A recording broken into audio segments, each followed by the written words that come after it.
Ini kan dia dulu walaupun dia masih ya kita hitungannya nggak terlalu tua banget tapi dia tuh Tua banget, punya coy. penyakit kencing buta itu loh. Batu! Iya batu. Kencing buta. Batu. Nggak kencing Oh, batu. kencing batu. Kurang air waktu itu gue kurang minum air putih. Tapi udah sembuh kan? Udah. Itu ngaruh ya dok. Gue tuh jarang banget minum air putih, gue tuh selalu minum manis selalu. Nah, kalau minum manis itu... Tapi gula gue rendah. Ini mau mbak jawab yang mana? Minum manis, gula rendah, atau batu? Nggak gini. Jawabnya tiga ini. Menurut lo Nunes kira-kira dikeluarin atau enggak? Kok lunes kan? Gila di podcast. Enggak. Kencing batu karena kurang minum air.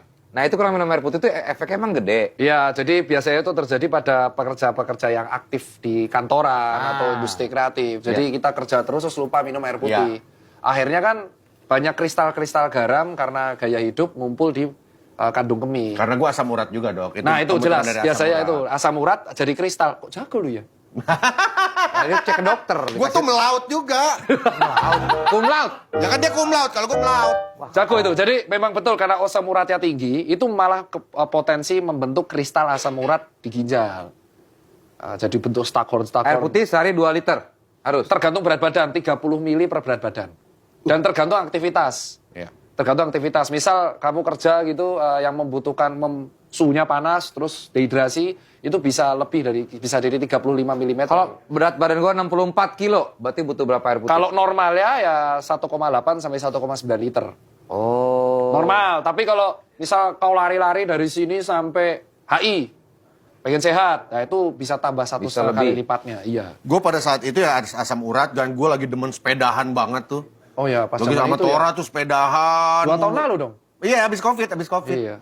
Dan air putihnya jarang, jadi... Kalau gue nggak suka rasanya sih dok, enakan manis. Air putih kan nggak ada rasanya emang. Iya tapi nggak tahu di mulut tuh. Nggak, kalau manis tuh nggak apa-apa asalkan dari gula pasir bang. Cuman kalau dirimu minum dari minuman yang botol, itu aku garis bawahi Nah, nggak dia nih. kurang. Oh enggak, gue bagus. selalu di rumah. Itu yang ngomong seniorku, Dokter Deksa, SPPD, sub spesialis ginjal. Nah, gimana tuh? Udah Tapi sub. berarti gula pasir nggak apa-apa? Nggak apa-apa, karena kan yang jadi bahaya itu adalah ketika kita minum minuman berpemanis buatan yang kalau kata nutrisionis itu dari fruktos. Karena dia tuh nggak kedetek dari alat GDS itu. Oh. Dan itu gulanya langsung meroket, jadi resisten insulin. Nah, minuman-minuman botol ini tuh yang ngecap bagus tuh baru brand aku nyebut gak apa-apa ya, dari Superindo baru nyebut.